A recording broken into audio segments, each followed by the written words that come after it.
1971 में एक American airline के जहाज को टेक ऑफ किए अभी चंद मिनट ही गुजरे थे कि सबसे पीछे वाली सीट पे बैठे एक पैसेंजर ने एयर होस्टेस को अपने पास बुलाया और हंसते हुए एक चिट्ठी उसको थमा दी।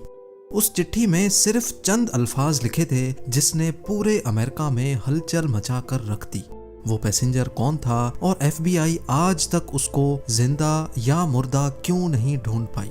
ढूंढना तो दूर की बात, अमेरिका की सबसे पावरफुल इंटेलिजेंस एजेंसी पिछले 50 सालों से उस पैसेंजर की जर्रे बराबर भी इंफॉर्मेशन नहीं निकाल पाई।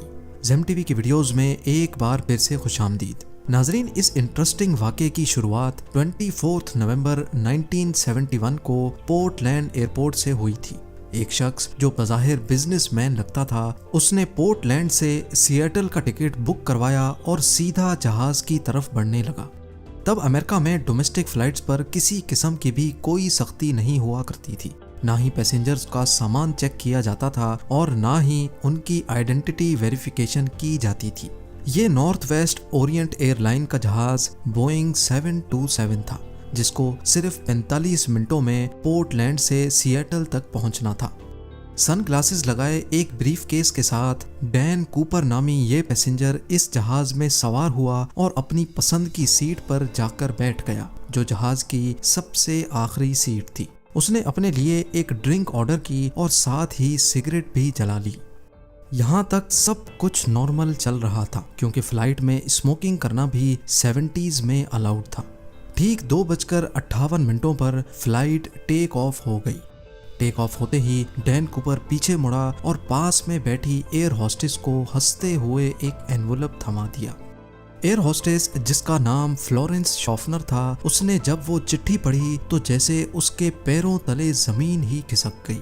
Miss, I have a bomb here and I would like you to sit by me. मेरे पास बॉम्ब है और मैं चाहता हूँ कि आप मेरे बराबर में आकर बैठ जाएं। फ्लोरेंस शॉफनर जब डैन कूपर के बराबर में आकर बैठी तो उसने अपना ब्रीफ केस खोला, जिसमें डायनामाइट की 8 स्टिक्स और एक डेटोनेटर भी मौजूद था। इन शॉर्ट, जहाज हाईजैक हो चुका था और डैन कूपर की टोटल 3 डिमांड्स थी। उसको 5 बजे से पहले पहले $2 लाख कैश, 2 पैराशूट के पेयर्स और सिएटल एयरपोर्ट पर एक रीफ्यूलिंग ट्रक रेडी चाहिए था। अपनी डिमांड्स के आखिर में उसने फ्लोरेंस शॉफनर को इनडायरेक्टली ये भी बोला कि अगर कोई गलती हुई तो मैं बॉम्ब फाड़ दूंगा। डैन कूपर के अलावा इस जहाज में 35 पैसेंजर्स थे, जिनको पीछे जहाज में होने वाले इस वाक़े का बिल्कुल भी इल्म नहीं था। फ्लोरेंस शॉफनर डैन कूपर की डिमांड्स लेकर कॉकपिट में गई और कैप्टन को सारा माजरा सुना दिया। एक दूसरी एयर होस्टेस, जिसका नाम टीना मकलो था, वो अब एक इंटरकॉम लेकर डैन कूपर के साथ आकर बैठ गई, जो पायलट और डैन कूपर के दरमियान मैसेज पहुंचाने का काम कर रही थी। याद रहे कि ये अमेरिका की हिस्ट्री में होने वाला पहला प्लेन हाईजैक था जो रैंसम के लिए किया गया था। इसी वजह से लोकल अथॉरिटीज और FBI ने फैसला किया कि हाईजैकर की सारी डिमांड्स पूरी की जाएं। जाहिर है अथॉरिटीज को भी मालूम था कि डैन कूपर उनसे भागकर ज्यादा दूर नहीं जा पाएगा। फ्लाइट, जिसको सिर्फ 45 मिनटों में ही सिएटल में लैंड करना था, वो अब अगले 1.5 घंटे तक एयरपोर्ट के गिर्द गर्दिश करती रही और बकाया 35 पैसेंजर्स जो इस सारे वाक़े से बिल्कुल बेखबर थे, उनको बताया गया कि टेक्निकल डिफिकल्टी की वजह से प्लेन की लैंडिंग में दुश्वारी हो रही है। इस दौरान सिएटल नेशनल बैंक से $20 के 10,000 नोट इकट्ठे किए गए, जिनके सीरियल नंबर्स नोट कर लिए गए थे, और एक करीबी स्काई डाइविंग क्लब से 2 पैराशूट की जोड़ियां भी अरेंज की गई। 5:45 पे जहाज को लैंड कराया गया और वादे के मुताबिक डैन कूपर को पैसों से भरा एक बैग और 2 पैराशूट के पेयर्स फराहम किए गए। साथ ही साथ जहाज को रीफ्यूल भी कर दिया गया। अपनी मांगें पूरी करवाने के बाद डैन कूपर ने 35 पैसेंजर्स और 2 फ्लाइट क्रू को जहाज से उतरने की परमिशन दे दी, जबकि पायलट्स और 2 फ्लाइट क्रू को जहाज में रहने का ही कहा। इस वक्त रात हो चुकी थी और जहाज एक बार फिर से टेक ऑफ कर गया। डैन कूपर ने अपने साथ बैठी टीना मकलो के जरिए पायलट को कुछ खास इंस्ट्रक्शंस भेजी।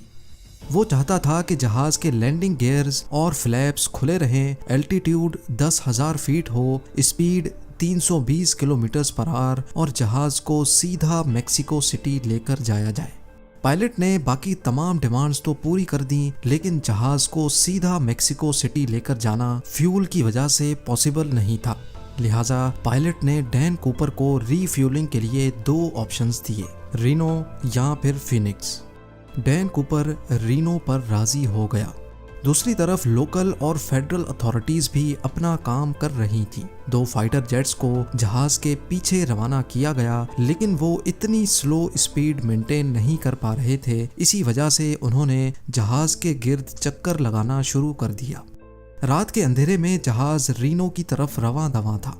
इतने में डैन कूपर ने पास बैठी टीना मकलो को कॉकपिट में जाने का कहा, जहां 2 पायलट्स और 1 फ्लाइट अटेंडेंट मौजूद थी।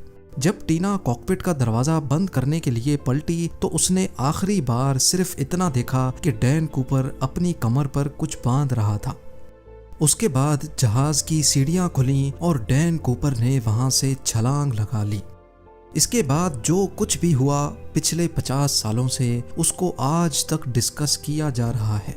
3 घंटों के बाद जब जहाज रीनो में लैंड हुआ तो पूरे जहाज को अच्छी तरह चेक किया गया, लेकिन जहाज में ना ही कूपर था और ना ही कोई बॉम्ब मिल सका। ना सिर्फ जहाज में, बल्कि इस वाक़े के बाद डैन कूपर का कहीं कोई अता पता ना चल सका, ना ही जिंदा और ना ही मुर्दा। आखिर डैन कूपर कौन था और पूरे अमेरिका की आंखों को धोखा देकर वो कहां चला गया? ये case federal bureau of investigation का वो केस है जिसको आज तक बंद नहीं किया गया। डैन कूपर को किसी ने प्लेन से जंप करते तो नहीं देखा था, लेकिन स्टेयर केस खुला रह जाने की वजह से यह बात क्लियर थी कि उसने सिएटल और रीनो के बीच में ही कहीं छलांग लगा ली थी। FBI ने जहाज पे सबूत तलाश करना शुरू कर दिए, लेकिन बदकिस्मती से उनको सिर्फ कूपर की टाई, 8 सिगरेट बट्स और 2 में से 1 पैराशूट मिला जो कूपर पीछे छोड़ गया था। हत्ता कि किसी के पास उसकी कोई फोटो तक नहीं थी। पैसेंजर्स और क्रू से इंटरव्यू लेने के बाद डैन कूपर के होलिये के हिसाब से उसका स्केच बनवाया गया। इससे पहले कि डैन कूपर को सिएटल और रीनो के बीच में तलाश किया जाता, FBI को ये जानना था कि उसने एग्जैक्टली कौन सी जगह पर प्लेन से जंप किया था। ये जानना ज्यादा मुश्किल नहीं था क्योंकि जहाज ऑटो पायलट पे था, यानी जिस पाथ पर जहाज फ्लाई कर रहा था वो ऑलरेडी रिकॉर्डेड था।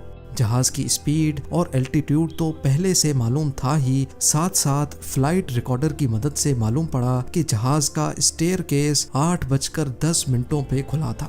इन तमाम इंफॉर्मेशन की बेसिस पे डैन कूपर की ड्रॉप लोकेशन का अंदाजा लगाकर एक सर्च एरिया डिफाइन किया गया। ये 45 स्क्वायर किलोमीटर का एरिया घने जंगलात और पहाड़ों से घिरा हुआ है। एरियल टीम और लैंड सर्च टीम ने इस पूरे एरिया का चप्पा चप्पा छान लिया, लेकिन ना कूपर का कोई नामो निशान मिला और ना ही कोई ब्रीफ केस मिला या फिर पैसे। हत्ता कि इस पूरे एरिया में इतनी शदीद सर्दी थी कि सबको यही लगा कि डैन कूपर मर गया होगा, लेकिन उसके बाद जो हुआ वो FBI के वहमो गुमान में भी नहीं था। अमेरिकन हिस्ट्री में पहली बार FBI ने इस केस के लिए पब्लिक से हेल्प लेना शुरू कर दी।